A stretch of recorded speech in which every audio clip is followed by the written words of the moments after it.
Bonjour et bienvenue à ma première tentative d'enregistrer mes tentatives de Puzzle Streak.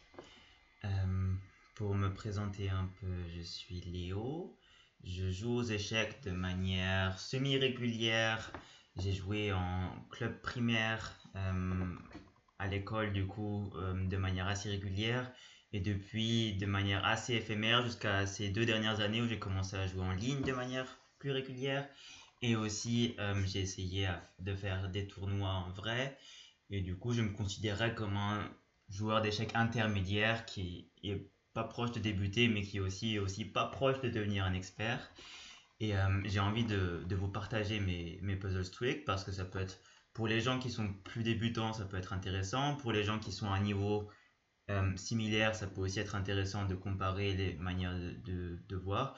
Et s'il y a des gens qui sont meilleurs que moi et qui regardent, je suis très content si vous pouvez partager votre savoir, ça me ferait extrêmement plaisir. En haut, vous voyez comment fonctionne le concept de puzzle streak et quels sont mes objectifs. Si je peux résumer mes objectifs, en quelque sorte, c'est de jouer lentement, c'est de faire les choses de manière sereine, de combattre contre mes instincts qui est de jouer très vite et très impulsivement. J'ai envie de m'entraîner à être discipliné et à faire des choses réfléchies. Voilà, sans plus attendre, je vais commencer. Et ce que je remarque au premier puzzle, du coup, c'est qu'on a au moins 2 figures en moins au matériel, mais on a un roi adverse qui est très très vulnérable. Et la première chose que je regarde, c'est comment est-ce qu'on peut mettre des échecs. Et dans ce cas-là, on peut même mettre un échec et mat, parce qu'on a un cavalier qui protège cette case. Ça veut dire que si on met la dame, ici, ce sera échec et mat, parce que dame collée au roi contre le bord, ce sera toujours un échec et mat. Ici, on a la qualité en moins, c'est ce qu'on appelle quand on a un fou à la place d'une tour. Et on a aussi un pion en moins. Et ce que je remarque qui est intéressant, c'est que les deux tours ne sont pas protégées, le roi est un peu dans les courants d'air. Et ce que je remarque du coup à partir de ça, c'est que le roi et la tour sont sur la même diagonale, qui est de couleur noire, comme mon fou de case noire. Ce qui veut dire que je peux faire une fourchette qui attaque les deux, et je prends la tour. Ici, on a beaucoup de matériel en moins. Les autres ont une dame et nous, pour ça, on a un fou. Dans ce genre de cas, ça veut dire qu'on imagine qu'il faut qu'on gagne beaucoup de choses pour que ça vaille le coup. Et la première chose que je regarde, c'est que le roi est un peu coupé du monde par la tour.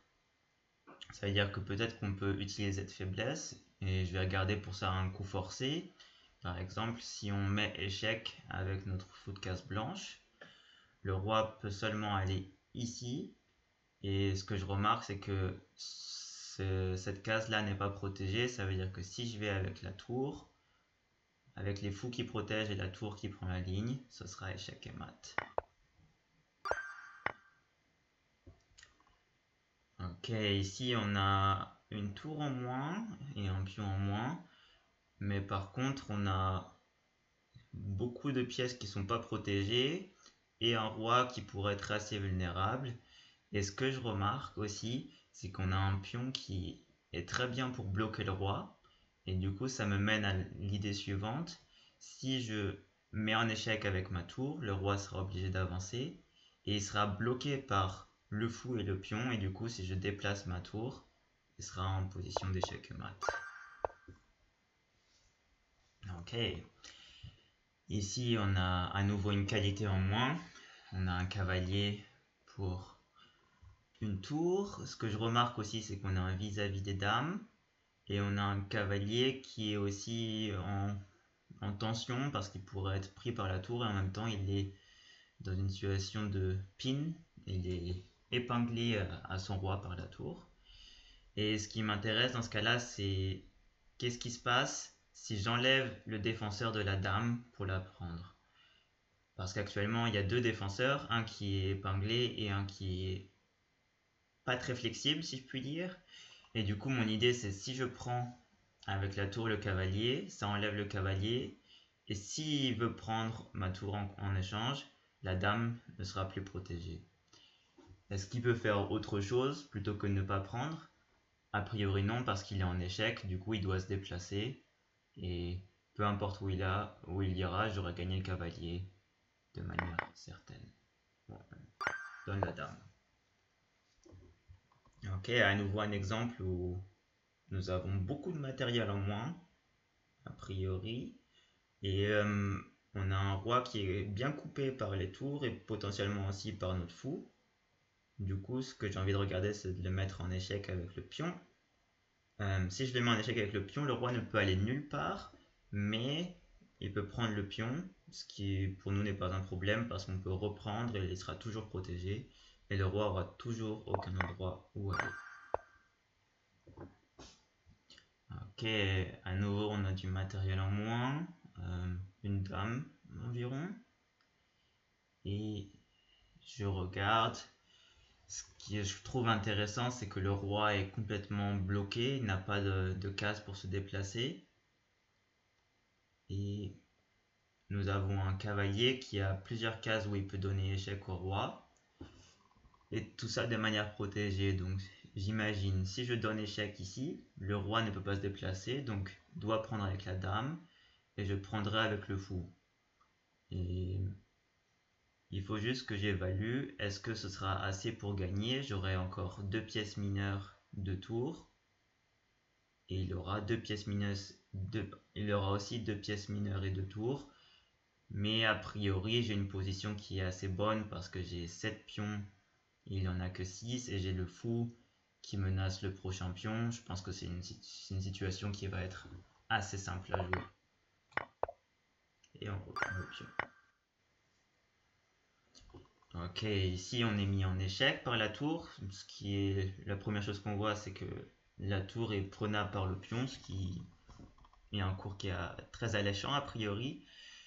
La chose que j'ai envie de regarder aussi, c'est qu'il a un pion qui est près de la promotion. Ce que j'ai envie de regarder du coup, c'est que si je prends la tour et qu'il décide d'aller pour la promotion, mon cavalier ne peut plus couvrir la case H1. Du coup, il faudrait que je la couvre avec le roi. Et du coup, je bloquerai la promotion. Admettons qu'il prenne, je prends. Et là, il y a quelque chose qui est sympa, c'est que mon pion sera ici et on parle de carré des pions dans les finales. C'est que on peut faire un carré de la longueur de la distance jusqu'à la promotion et voir que tant que le roi adverse n'est pas dans ce carré, le pion pourra aller à la promotion sans être défendu. Et le roi ne pourra arriver que là au maximum. Et du coup, le roi adverse ne rattrapera jamais mon pion et je pourrai aller à reine tranquillement. Du coup, c'est bon, on peut prendre. Ok, eh bien, on a une qualité en moins. Et ce que je vois aussi, c'est qu'on a un vis-à-vis avec la dame. Du coup, on a des thématiques de découverte. La première chose que j'ai envie de regarder, c'est les découvertes. Pour moi, que je regarderai en premier serait celle-ci, parce qu'elle contrôle également les cases où la dame pourra intercepter l'échec, par exemple. Admettons que j'aille ici. Que fais-je si le roi vient simplement se cacher? Est-ce que j'ai quelque chose en plus? Je ne crois pas que j'ai quelque chose en plus parce que les cases autour du roi sont bien protégées. Du coup, je vais penser à quelque chose d'autre. Je dis comme on a beaucoup de pions en plus, on peut essayer de voir ce qui se passe si on gagne juste une qualité. Par exemple, si je mets mon cavalier ici, j'attaque la tour en même temps. Et du coup, s'il s'échappe avec le roi, je prendrai la tour et on aura une position qui est très agréable. Ce qu'il faut regarder cependant, c'est que faire s'il bloque l'échec. Du coup, on va regarder. D'abord, s'il bloque l'échec avec le cavalier, ça ne nous dérange pas, vu que la tour sera toujours en prise et notre dame sera bien. S'il bloque avec la dame, il menace de prendre notre dame, mais comme elle est protégée, je vois pas cela comme un souci. Du coup, on tente de prendre la tour. Alors, ici on a un matériel assez équivalent et on a un sacrifice de fou. Et le souci c'est qu'on ne peut pas le prendre avec le pion vu que notre pion est cloué à notre roi. Le premier réflexe que j'ai, c'est de regarder qu'est-ce qui se passe si je le prends avec ma dame. Si je prends avec la dame et qu'il reprend avec la dame, je prends avec ma tour et a priori tout va bien. Est-ce que je rate quelque chose?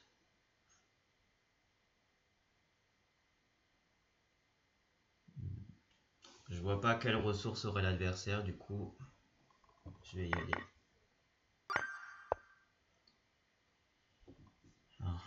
On a un matériel assez équivalent, mais l'adversaire a 2 pions en plus et on est en échec. Du coup, ce que je remarque aussi, c'est qu'on est en échec et qu'il menace de prendre notre dame.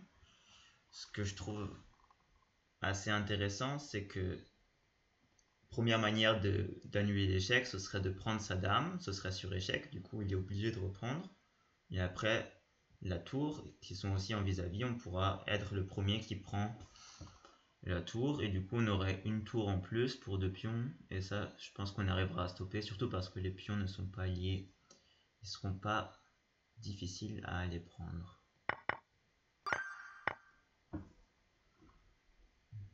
Ici on a une tour en moins, on a une dame qui regarde une case assez proche du roi et du coup je regarde qu'est-ce qui se passe si je mets en échec ici. Le roi a une seule case de fuite et si je continue avec le cavalier qui bloque, ce sera échec et mat.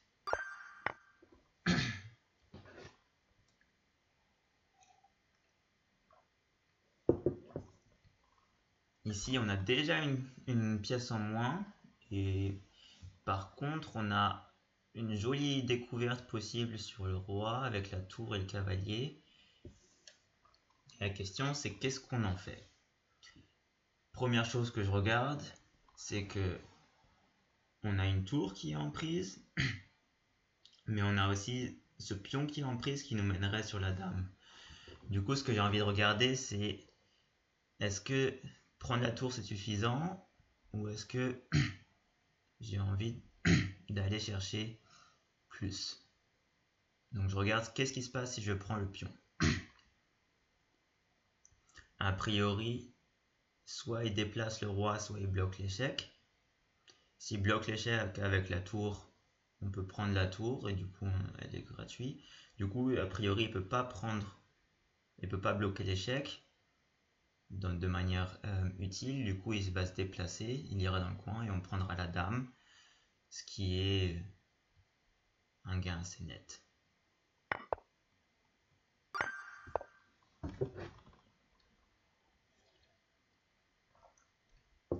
Une position égale ici.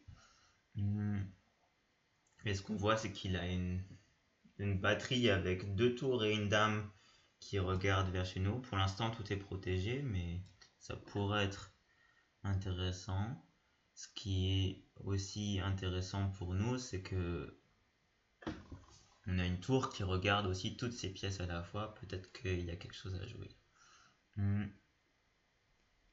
Le roi est assez bien protégé. Et il y a un fou ici qui n'est pas protégé. Du coup, il faut qu'on réfléchisse un peu à ce qu'on pourrait faire.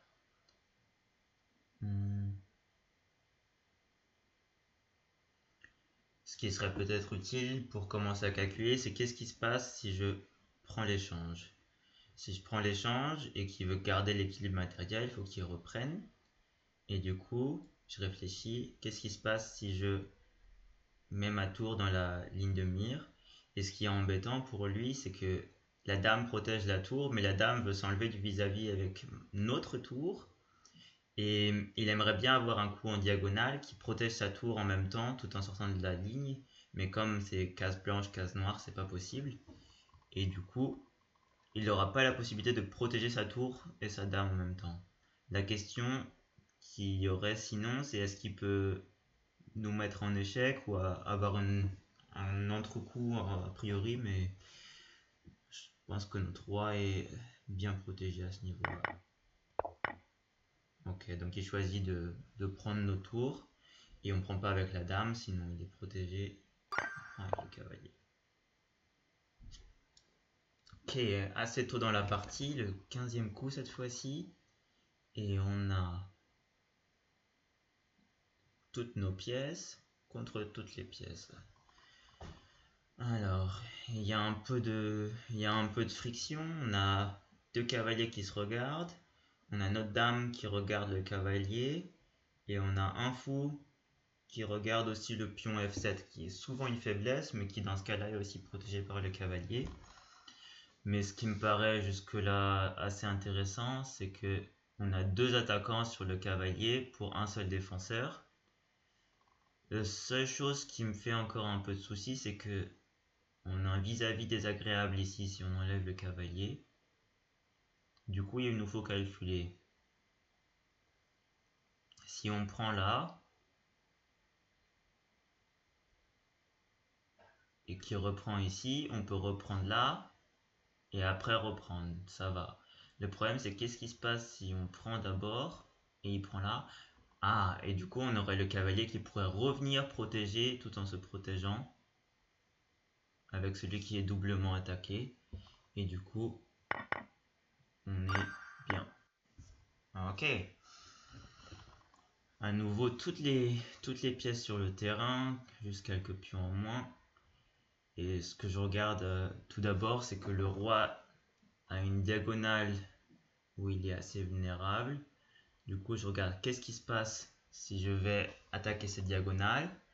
Il peut bloquer l'échec, il peut s'en aller, mais ce qui ne peut pas empêcher, c'est que le cavalier sera en prise.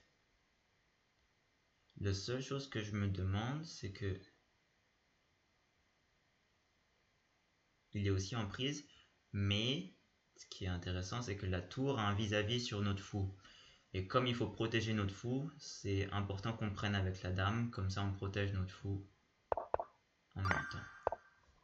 Très bien. Ici, on a un fou en moins.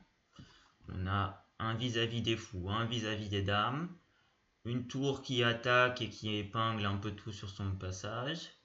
Et du coup, il faudrait savoir dans quel ordre on peut faire ça de manière propre. Première chose que je regarde, c'est notre dame n'est pas protégée. Du coup, qu'est-ce qui se passe si on prend la dame et qu'il reprend? On a double regard sur ce fou là, du coup on peut prendre le fou, mettre échec et en même temps reprendre le fou derrière et du coup on aurait un fou en plus. Ça me paraît assez fort et je vois pas pourquoi il ferait quelque chose d'autre vu que il faut qu'il garde l'égalité matérielle le plus longtemps. Ok, on est extrêmement égal en matériel ici. Et la première chose que je vois, c'est une tour qui n'est pas protégée. Mais elle est sur case blanche et j'ai un fou de case noire, du coup, pas forcément génial. Et du coup, ce que je vais regarder en premier, histoire de voir ce qui va se passer, c'est qu'est-ce qui se passe si je mets en échec. Il va reculer. Et après.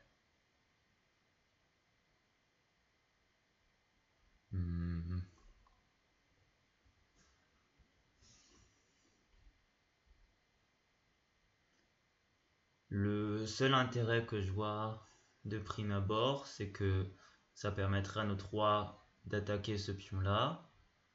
Mais je vois pas encore de manière d'empêcher le roi de défendre ce pion.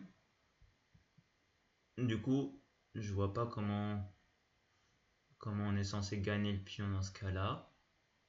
Il va falloir réfléchir un peu plus en détail.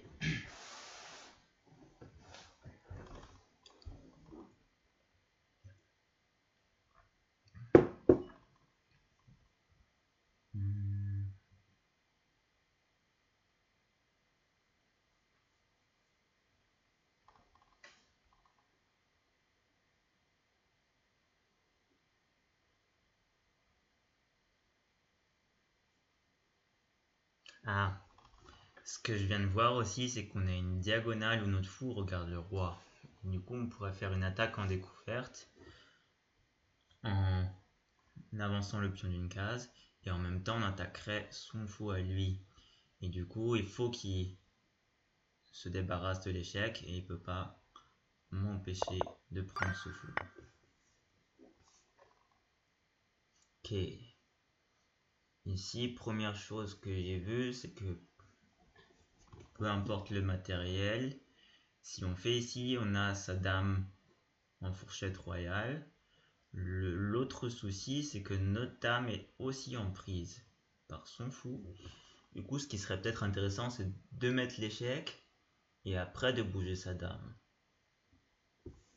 Si je mets en échec, il est obligé d'aller ici ou là. Et dans les deux cas, je peux emmener ma dame. Et en fait, il n'y aura même plus besoin de la fourchette royale vu que, a priori, ce sera échec et mat. Super. Ici, on a une qualité en moins et on a le même nombre de pions. On a un roi pour lui qui est un peu dans les courants d'air avec les cases ici bloquées et on a deux attaquants sur cette case. Du coup, on pourrait réfléchir à ce qu'on peut faire. Et ce que je vois aussi, c'est qu'on a un pion qui pourrait ici aussi menacer quelque chose.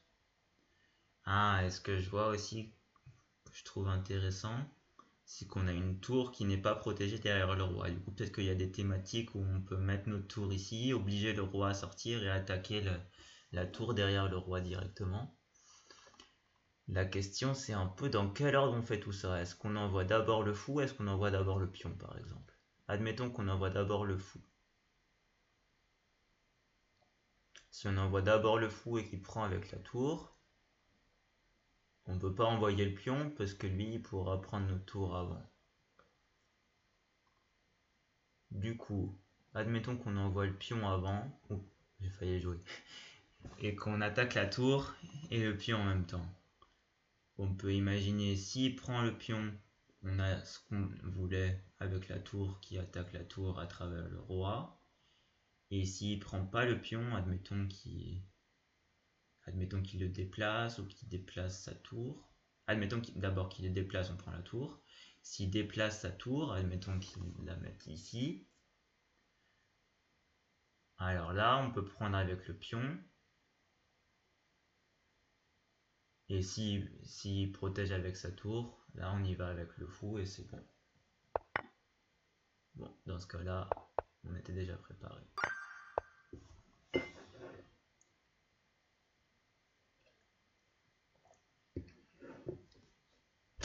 Ici, on a une pièce en moins, mais on a une dame qui épingle l'autre dame au roi, et on a un cavalier qui pourrait se joindre à l'attaque. Donc, première chose que je regarde, c'est mettre le roi en échec ici. Il ne pourra pas être pris par la dame vu qu'elle est épinglée. Du coup, il est obligé de se déplacer, d'aller là. Et ce que je remarque, c'est que si je continue les échecs, on aura une situation d'échec et mat avec la dame. Ok. Ici, on a un cavalier en plus, mais on a une situation qui est très alarmante ici, vu que l'attaque est proche d'arriver. Du coup, a priori, on cherche des coups un peu forçants et on a envie de vite prendre l'avantage. Ce que je regarde en premier, du coup, c'est les échecs. Qu'est-ce qui se passe si je mets l'échec avec ma dame? S'il se déplace, admettons ici, je continue échec et mat. S'il va là-bas, je continue avec échec et mat. Du coup, si je prends là, il est obligé de prendre avec sa tour. Et si je vais avec ma tour en bas, ou en haut, selon comment on regarde, on aura une situation d'échec de l'escalier avec les deux tours. Et a priori, c'est échec et mat. Ok, ici on a une pièce en moins et on est en échec. Et on n'a que deux coups légaux, bloquer avec la tour et se la faire prendre, ou aller se cacher en H2.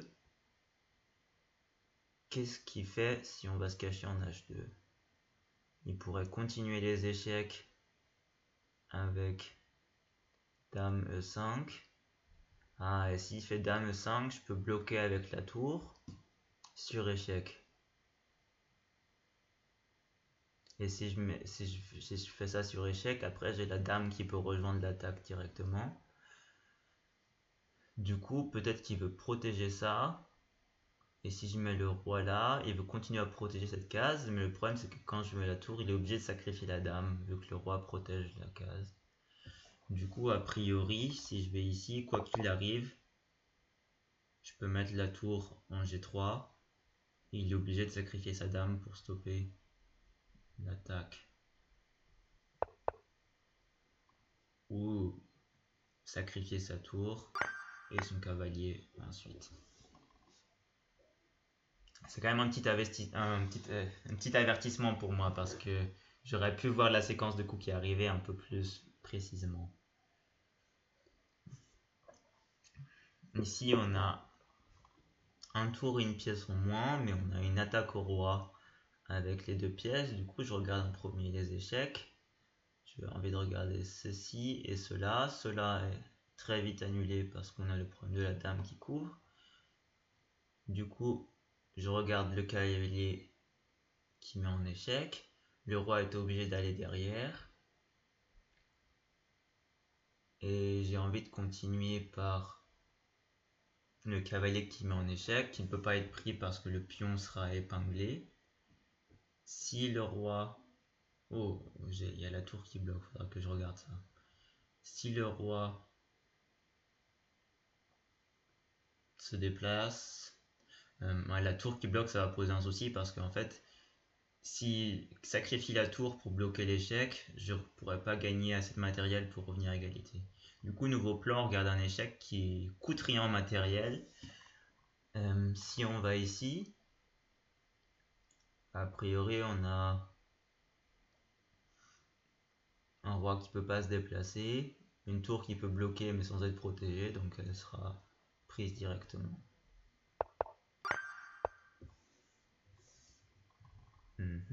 Ici on a un matériel équivalent. Et on a deux fous sur la même ligne qui sont tous les deux pas protégés. Et ça c'est quelque chose qui me fait penser à est-ce qu'on peut ne pas se faire une brochette avec la tour? Qu'est-ce qu'il fait si on fait une brochette avec la tour? Il peut pas enlever les deux fous d'un coup. Du coup, il faut par exemple qu'il en bouge un. Admettons qu'il aille ici et prenne notre fou. Du coup, on pourrait prendre. Il reprend, mais du coup, on prend celui d'après. Ou alors, s'il va nous mettre en échec, on peut le prendre aussi directement. Du coup, le fou ne peut aller nulle part. Et comme les fous sont de même case, ils ne peuvent pas se protéger l'un l'autre. Et on gagne l'un ou l'autre. Ok, ici on a une pièce en moins et on est mis en échec. Le premier réflexe, c'est que j'ai pas trop envie de me déplacer parce que sinon il va prendre ma tour et après il y aura l'autre tour qui sera dans un mauvais état. Du coup, ce que je vais regarder d'abord, c'est qu'est-ce qui se passe si je prends avec la tour en menaçant la dame en même temps. Ce qui m'intéresse aussi particulièrement parce que j'ai une situation ici où je peux prendre le fou. Alors, admettons que je prends la tour, je prends le fou avec la tour. Il déplace sa dame, admettons ici, pour protéger son cavalier en même temps. Et après, je pourrais mettre mon cavalier qui attaque les deux en même temps. Et du coup, gagner la dame. S'il va, admettons ici,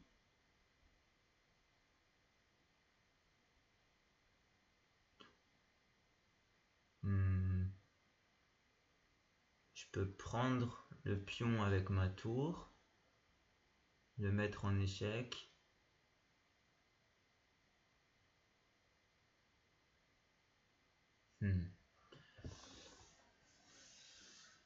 Est-ce que c'est assez de compensation?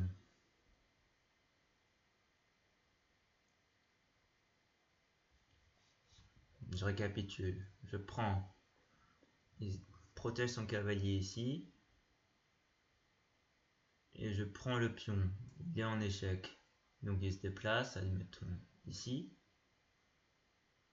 parce que s'il va de l'autre côté, je peux épingler la dame au roi.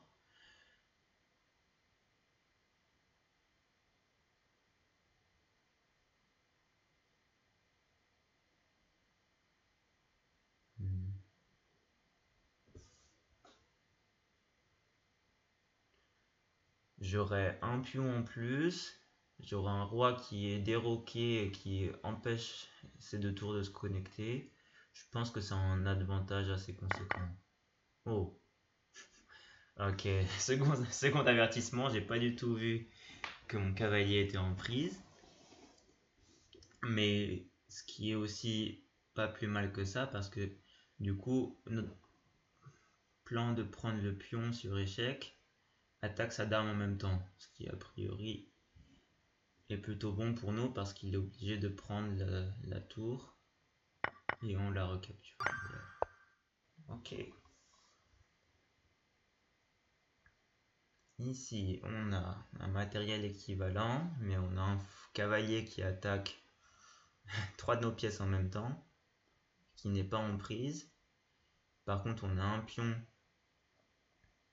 qui menace son cavalier et sa tour ensuite s'il fait rien. Du coup, il nous faut réfléchir à comment on peut faire pour contre-attaquer. Ma première réflexion, c'est de protéger la dame et d'attaquer en même temps. Et du coup, je pense à dame D5. Si on a dame D5, on attaque ce pion-là qui mettrait échec et mat. Et en même temps, on attaque le cavalier. Le souci qu'on a, c'est que s'il prend la tour, il défend en même temps le pion et il attaque notre dame. Le problème, c'est que si on prend ensuite le pion, il est obligé de passer un tour à défendre le mat. Ce qu'il peut faire par exemple avec le fou ici.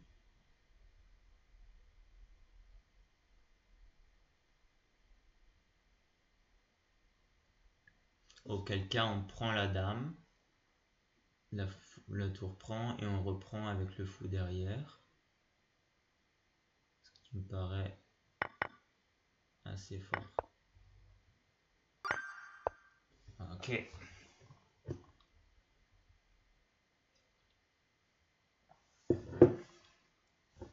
Ici on a un vis-à-vis de dame, un matériel équivalent. On a un cavalier qui a accès à des cases intéressantes mais qui sont en même temps protégées. Et on a ici un vis-à-vis des tours. Du coup, ma première idée, c'est on commence par l'échange de dames, qui est le coup le plus forçant. Il en profite pour prendre. Nous, on prend ici. Du coup, il est obligé de prendre avec le pion et on prend la tour à la fin. Je pense que je suis content. Super. On a un matériel plus ou moins équivalent, mais il a des pions en plus. Et ce que je remarque, c'est qu'il y a un vis-à-vis, il y a aussi une diagonale avec les deux. Du coup, ce que je regarde en premier, c'est comment épingler la tour à son roi. Le souci, c'est que par exemple, il peut la protéger avec un pion. Et une fois qu'il la protège avec un pion, ça enlève un peu le mordant à mon cou. Mais on peut quand même continuer à réfléchir. Si on prend avec la tour et qu'il prend avec le pion,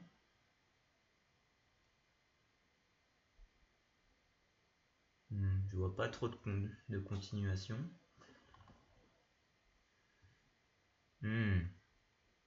Et ce que je remarque, c'est qu'on a aussi un pion qui peut attaquer. Et si le pion attaque la tour, ça remet du mordant.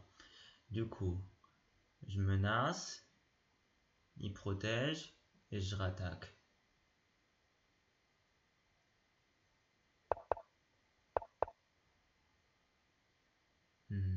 pense pas que ce coup me pose problème parce que les cases importantes sont protégées ici. Ça commence à être un peu plus compliqué pour moi. Mais bon, on peut se concentrer et on essaye de tenir le plus longtemps possible. Ici, on a une pièce en moins. On a une dame qui a peut-être... Enfin, qui a beaucoup de vis-à-vis en tout cas, mais pour l'instant que des choses protégées. Ce que je vois aussi, c'est qu'on a un fou qui pourrait attaquer la dame. Je sais pas si c'est d'une quelconque utilité pour l'instant.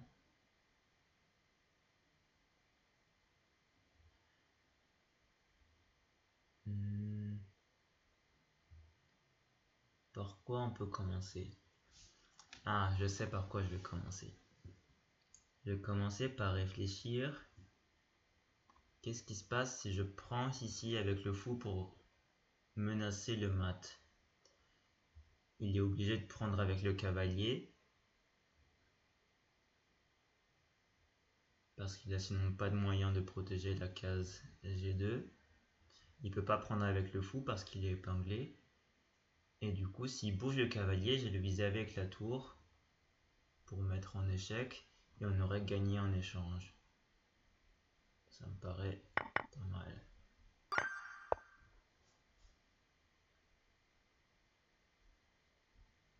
Ok, on a une pièce en moins. On a une dame qui est en position d'attaque. Et il a aussi une attaque qui a du potentiel, qui menace une fourchette. S'il va ici, il pourra prendre notre tour. Alors, comment est-ce qu'on peut parer ces plans? La première chose que je regarde, c'est qu'on pourrait essayer d'attaquer deux choses en même temps avec le cavalier D5 qui attaquerait la case pour menacer échec et mat, qui menacerait une fourchette et qui attaquerait la dame en même temps. Admettons qu'il fasse ça.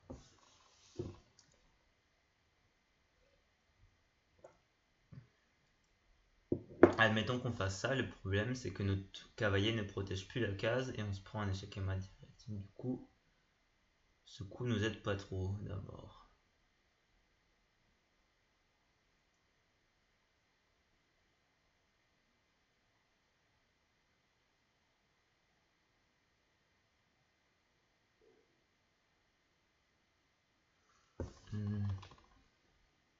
Ah, mais ce que je vois c'est que parmi les coups forçants, on pourrait avoir la même idée où d'abord on prend avec la dame, comme ça notre coup là est sur échec et on pourra faire une fourchette royale et on récupérera la dame et on aura pris un cavalier sur la route, ce qui vaut bien le coup.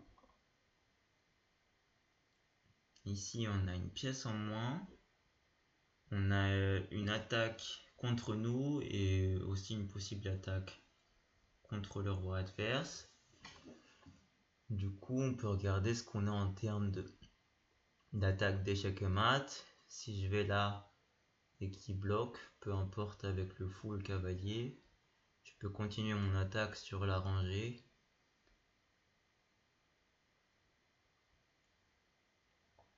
Et il pourra pas bloquer les deux cases en même temps, du coup j'imagine que ça va être sympa. On teste, j'attaque, il bloque, je prends ici, il va au fond, je prends le cavalier, s'il bloque le cavalier, je prends le fou.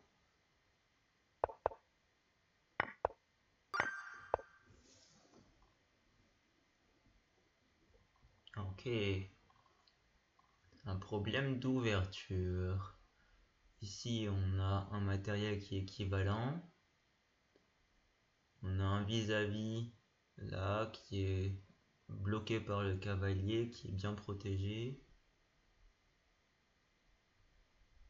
Qu'est-ce qu'on a aussi d'intéressant?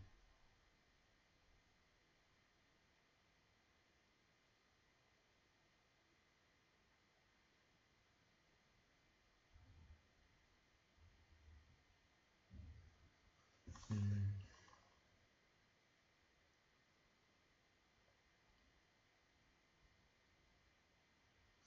Ah, peut-être ce qui est intéressant aussi, c'est que sa dame est un peu bloquée. Du coup, j'ai envie de regarder qu'est-ce qui se passe si j'attaque sa dame. Où est-ce qu'il pourra aller? La diagonale est bloquée. Les deux cases sont bloquées par fou et cavalier. Ici c'est bloqué par les pions. Du coup, il est obligé d'aller en C6. Et peut-être que je peux continuer l'attaque en C6. Admettons tour C1. Du coup, la rangée entière est bloquée. Ici, il a les mêmes problèmes. Et je pense que sa dame ne peut pas trouver d'échappatoire. Très bien. Ok, à nouveau un matériel équivalent. Un pion bien avancé. Un vis-à-vis de tour. La première chose que j'ai regardé, c'est si on pouvait mettre des échecs sur la diagonale. Mais tant qu'il y a ce pion là, ça va pas être simple. Ce qu'on peut regarder en premier, c'est qu'est-ce qui se passe-t-il si on échange les tours et qu'il reprend? Est-ce que ça change quelque chose pour nous?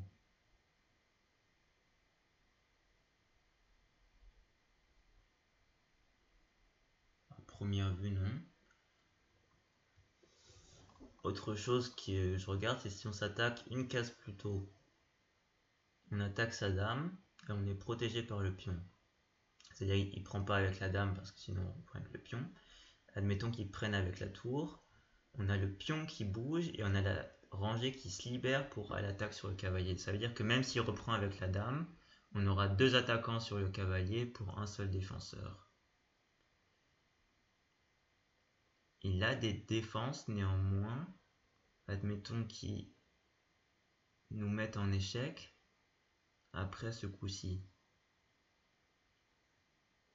On peut prendre, il reprend et après on prend le cavalier. Du coup, l'avantage c'est que c'est une double attaque et pas une simple attaque. Et dans ce cas-là, c'est bon. Ok. Ici, on a un cavalier qui est épinglé à la dame, sinon on prend avec le fou. On a un double contact sur le fou qui est protégé deux fois. Est-ce qu'on peut utiliser ça à notre avantage?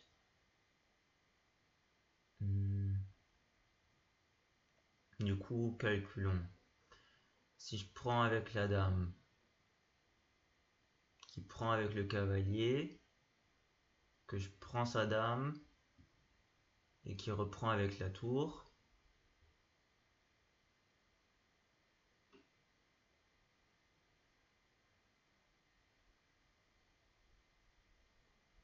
on aura un statu quo, je crois. Faut que je recalcule. J'aurais pris une dame et un fou, et il aura pris une dame et un fou. Du coup, j'ai pas l'impression qu'on ait l'avantage dans ce cas-là. Essayons de changer l'ordre des coups et de d'abord prendre ici. S'il prend avec la dame, on prend le fou direct. S'il prend avec un pion, on peut prendre avec la dame direct. Le truc qui me pose un peu souci, c'est que comment ça continue si, admettons, on fait ça, il prend, on prend là on peut se réfugier en prenant la dame. Mais s'il fait autrement, il prend avec la dame et on prend là, puis après il ramène la tour. On n'aura pas d'échappatoire facile. Du coup, il faut voir qu'est-ce qu'on a comme solution s'il fait ça. Parce que le souci que j'ai, c'est que il faut que je protège la tour en même temps. Du coup, ce que je regarde, c'est la retraite diagonale qui protège la tour en même temps. Et du coup, j'aurais pris un cavalier et un fou, et il aura pris que mon fou. Du coup, je pense qu'on est bon. Super. Ok. Une fin de jeu. On a tous les deux tous nos pions. Ou je me trompe? Non, on a tous les deux tous nos pions. On a perdu toutes nos pièces, pas tous nos pions. Ça doit être une partie assez rigolote. Ok. Ce que je regarde en premier, c'est les coups qui forcent. Du coup, mettre en échec ici ou là. Commençons par si je le mets en échec en prenant. Si je le mets en échec en prenant, il est obligé de se déplacer soit là, soit là, soit là. Dans tous les cas, je peux prendre de l'espace avec mon roi. Et les rois centralisés dans les fins de jeu, c'est toujours un gros avantage.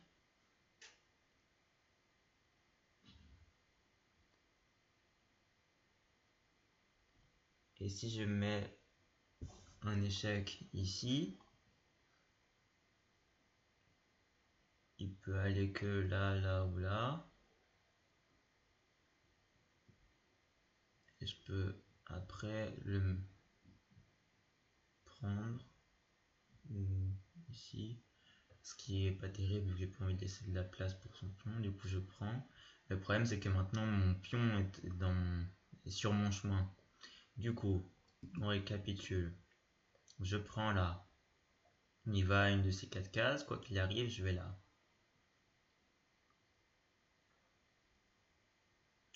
Et en fait, ce qui me dérange, c'est qu'il peut tant qu'il arrive à rester sur cette case, il peut m'empêcher d'avancer et de prendre son pion. Mais il peut pas prendre mon pion et en même temps défendre la case ici au tour d'après. La question c'est est-ce qu'on peut le mettre en Zugzwang? Est-ce qu'on peut l'obliger à se débarrasser de cette case là?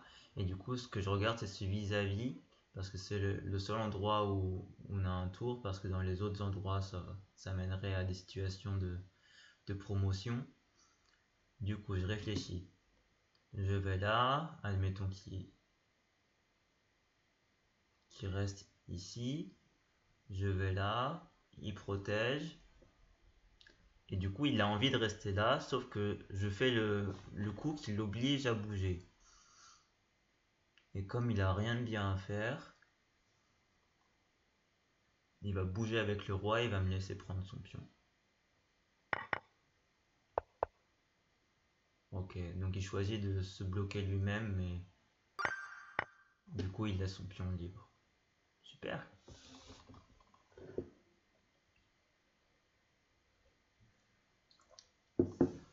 Ici, on a un matériel égal, on a une tour qui est attaquée. On a une dame qui est un peu vulnérable et un fou qui est un peu vulnérable et un vis-à-vis de tour.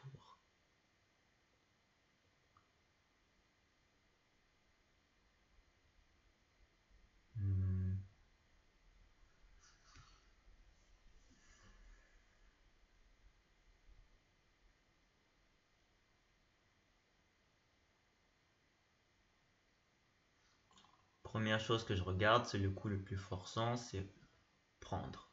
Si je prends et qu'il reprend, ce qui me paraît intéressant, c'est d'aller en B5, histoire d'attaquer à la fois sa tour et son fou.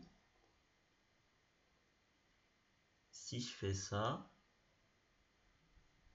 admettons qu'il prenne ma tour, moi je prends sa tour mais sur échec et mat, ce qui est un peu meilleur a priori. Et s'il déplace sa tour, je prends le fou. Est-ce qu'il y a d'autres ressources? Par exemple une dame qui peut protéger les deux.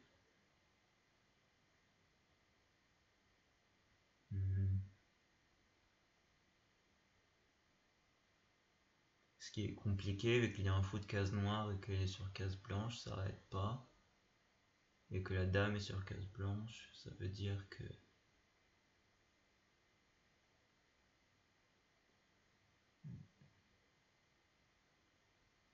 Je vois pas où la dame pourra aller pour sauver les deux. Du coup, on y va. Il choisit de sauver la tour, ce qui a plus de valeur. Et pour ça, on prend le fou. Ouh. Je commence un peu à fatiguer, mais bon, on est dans le coup, vas-y, ça continue. On a un matériel équivalent. Tout sauf 2 pions sur le terrain.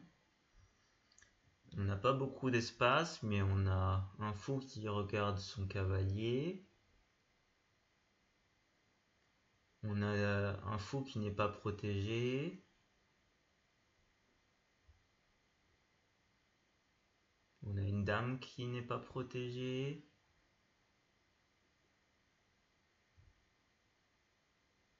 On a des vis-à-vis un peu obstrués, mais qui pourraient être intéressants.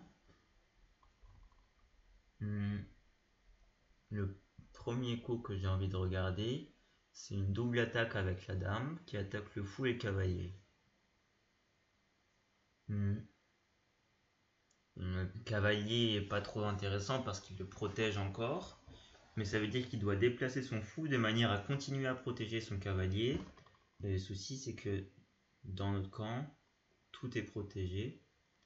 Ça veut dire qu'il devrait déplacer son fou et on prend le cavalier. Du coup, ça c'est déjà pas mal. La question c'est est-ce qu'il peut protéger son fou sans déplacer, en déplaçant autre chose. Et le cavalier ne peut pas, et les tours ne peuvent pas, et la dame ne peut pas. Du coup, je pense que c'est pas mal. J'ai regardé s'il y a des attaques en contre, mais je vois rien de bien intéressant pour lui. Ok. On a un matériel équivalent. On a un roi qui est un peu en difficulté sur sa dernière rangée, bloqué par ses pions. On a une tour pas protégée sur case noire. Et on a un fou qui regarde à une case où si on amène la dame, c'est échec mat. Du coup, je regarde une double attaque. Double attaque sur la tour et sur l'échec et mat. Est-ce qu'il peut parer les deux choses en même temps?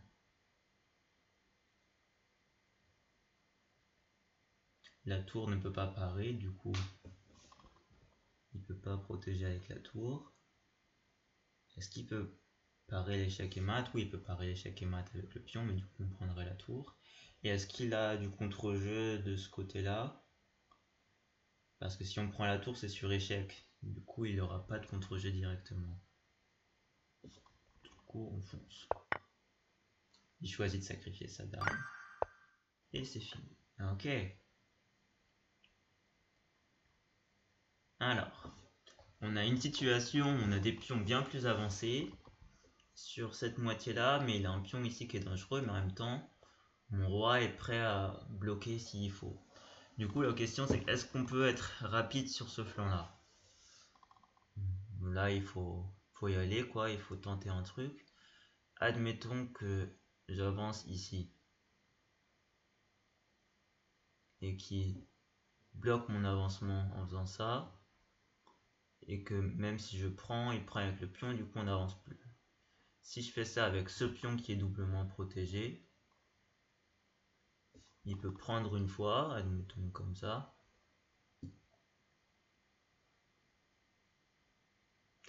Et s'il fait ça,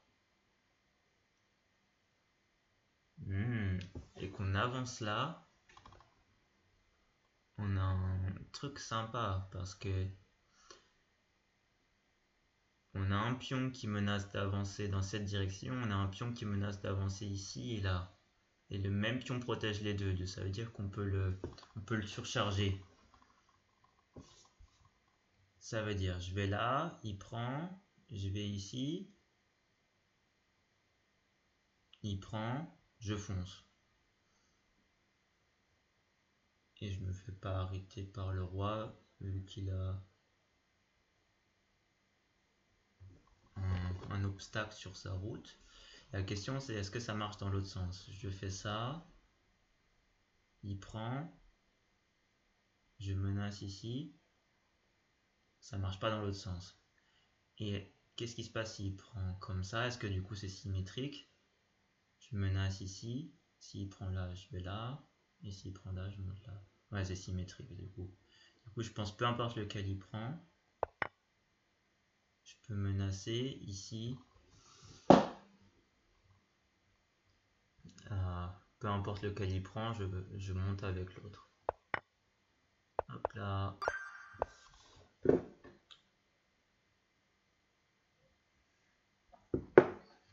On s'approche de mon record, qui est, je crois, 50, quelque chose dans ce style.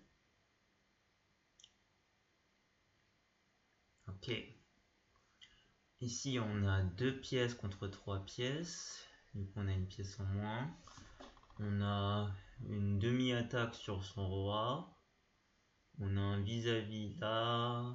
Enfin, une tour qui regarde son cavalier, mais qui est protégée 2 fois. On a des vis-à-vis ici.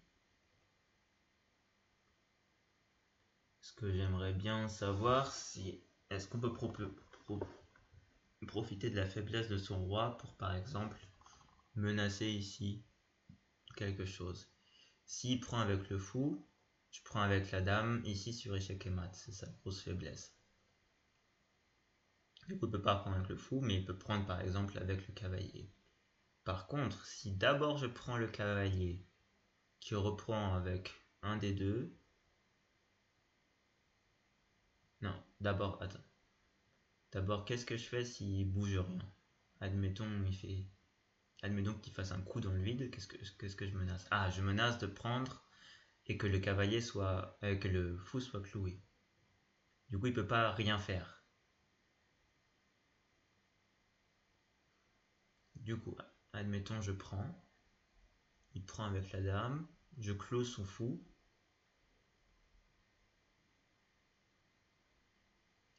Est-ce qu'il a un coup pour se sauver?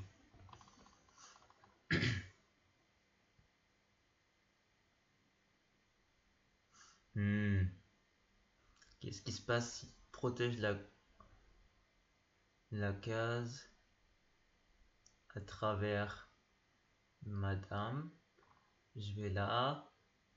Et il bloque avec la dame ensuite.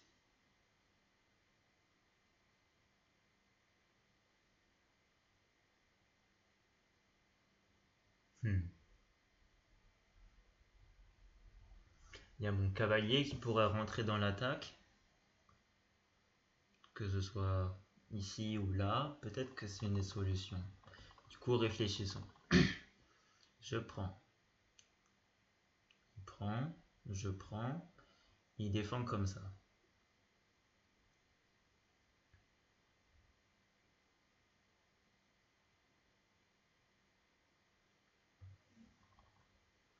Admettons que je commence par prendre. Qui bloque avec la dame. Le problème, c'est que je peux pas amener le cavalier à temps parce que ma dame est attaquée.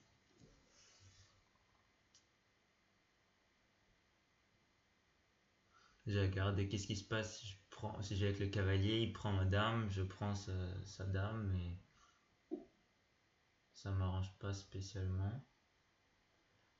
Du coup, il faut que je réfléchisse à nouveau. Je prends, ici.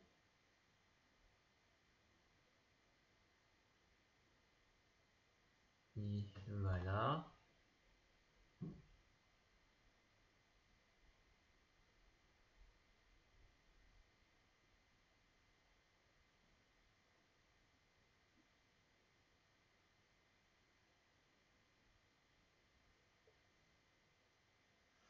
Ah, peut-être qu'on peut prendre avec le fou une fois qu'il bloque. S'il prend avec la tour.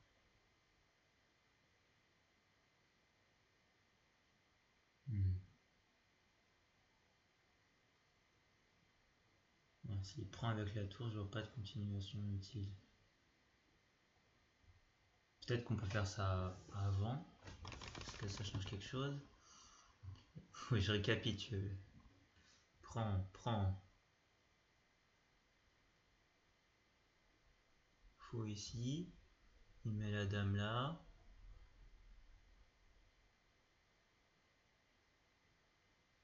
Je prends avec le fou. Il prend avec la tour. Je pourrais mettre en échec ici du coup. Ça change pas grand chose.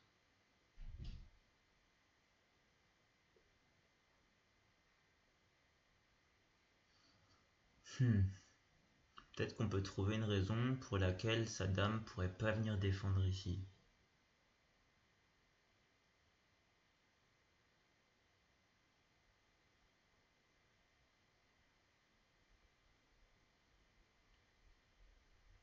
Admettons.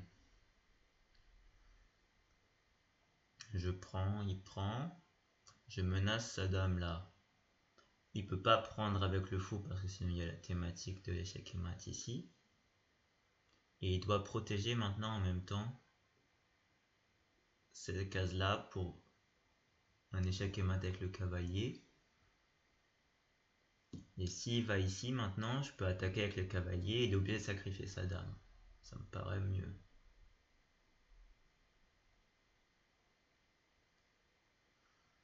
Donc on récapitule. Prends.